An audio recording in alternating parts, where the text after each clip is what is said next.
Hello everyone, welcome back to my channel অর্পিতার খামখেয়ালি গল্প। আমি অর্পিতা আরেকটি নতুন রেসিপি ভিডিও নিয়ে হাজির হলাম। গ্রামের বাড়িতে বেশ সুন্দর কুমড়োর ডোগা হয়েছে, আর কুমড়ো গাছগুলোকে দেখতে কিন্তু বেশ সতেজ তাজা লাগছিল। আর হঠাৎই মনে পড়ল কুমড়ো পাতা দিয়ে যদি একটি বাটা তৈরি করি তো কেমন হয়। তো গাছগুলো দেখে আমার বেশ ভালো লাগছিল। আশা করি গাছগুলো দেখতেই পাচ্ছেন, আপনাদেরও ভালোই লাগবে। আর গ্রামের বাড়িতে গেলে তো বিভিন্ন সবজির আর অভাবই হয় না। আমি গাছ থেকে কয়েকটি পাতা তুলে নিয়েছি। পাতা তুলে নিয়ে রেসিপিটি তৈরি করব। তো তার জন্য প্রথমেই কুমড়োর থেকে যে কুমড়োর গাছের যে কচি কচি যে পাতাগুলো রয়েছে সেগুলো নিয়ে নিয়েছি। একটি বাটিতে গরম জল ফুটতে দিয়েছি। জল কিছুটা গরম হলেই লবণ দিয়ে দিয়েছি। লবণ দিয়ে কুমড়োর যে কচি পাতাগুলো আমি তুলে এনেছি সেগুলোকে সেদ্ধর জন্য বসিয়ে দিয়েছি।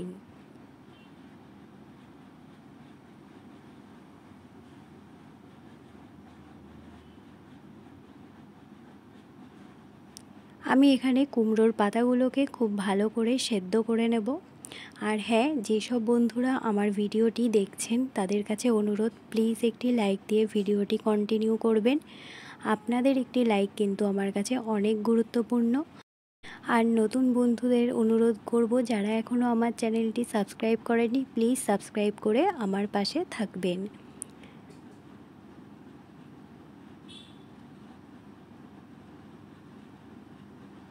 এখানে আমার কুমড়োর পাতাগুলো খুব ভালো করে সেদ্ধ হয়ে গেছে।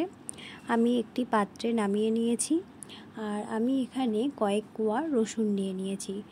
আমি পাতার সাথে পরিমাণ অনুযায়ী এখানে রসুন নিয়েছি। এবার মিক্সচার গ্রাইন্ডারে আমি পাতা সমেত রসুনগুলোকে খুব ভালো করে পেস্ট করে নেব।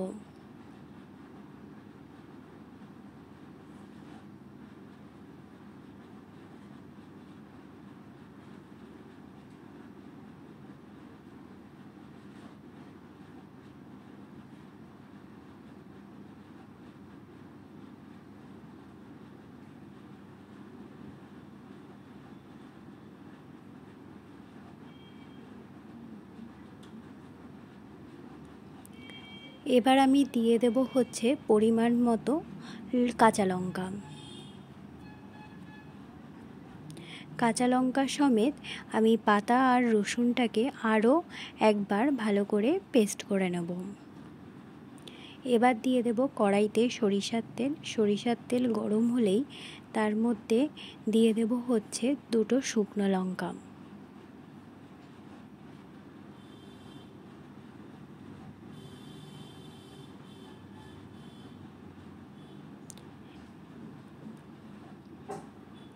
একটু লবণ দিয়ে দিয়েছি গরম তেলে। এবার দিয়ে দেব কালো জিরে। কালো জিরে এবং শুকনো লঙ্কা খুব ভালো করে ফোড়নে যখন ঘ্রাণ বেরিয়েছে তখন দিয়ে দেব হচ্ছে পেস্ট করে রাখা কুমড়োর পাতাগুলোকে।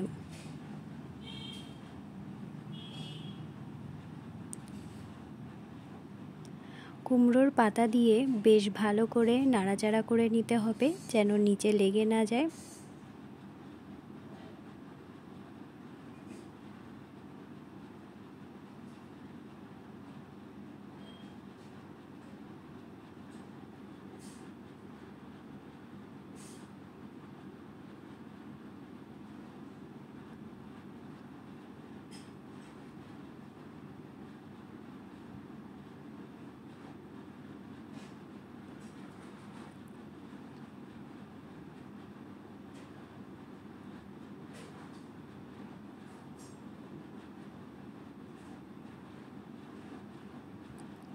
বেশ ভালো করে নাড়তে হবে, কারণ হচ্ছে নিচে লেগে যাওয়ার একটা সম্ভাবনা থাকবে। এই জন্য মাঝে মধ্যেই খুন্তির সাহায্যে একটু নাড়াচাড়া করে নিতে হবে।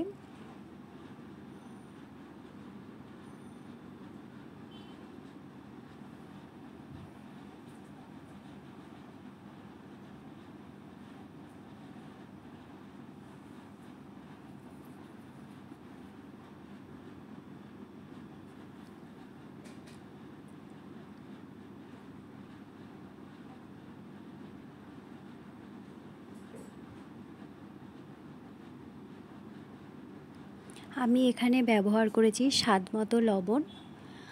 তারপরে আরও কিছুক্ষণ নাড়িয়ে নিতে হবে।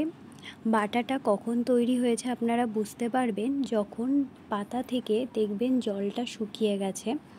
জলটা শুকিয়ে গেলে তখন কিন্তু বেশ ভালো হয়ে শুকনো হয়ে যাবে, তখনই আপনারা কড়াই থেকে নামিয়ে নেবেন। যতক্ষণ এই জলটা থাকছে আমাদের কিন্তু খুন্তির সাহায্যে খুব ভালো করে নাড়াচাড়া করে নিতে হবে, না হলে এই অবস্থায় নামিয়ে নিলে কিন্তু একদমই স্বাদ হবে না।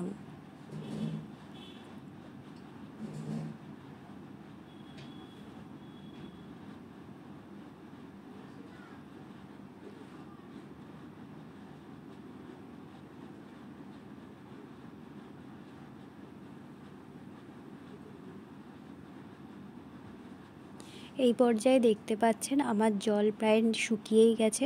আমি একটি পাত্রে নামিয়ে নিয়েছি। কেমন লেগেছে আজকের রেসিপিটি অবশ্যই কমেন্ট করে জানাবেন। ভালো লাগলে লাইক করে দেবেন আর সাবস্ক্রাইব করে পাশে থাকার অনুরোধ রইল। সকলে ভালো থাকবেন, সুস্থ থাকবেন। অন্য কোনো ভিডিওর সাথে দেখা হবে। টাটা।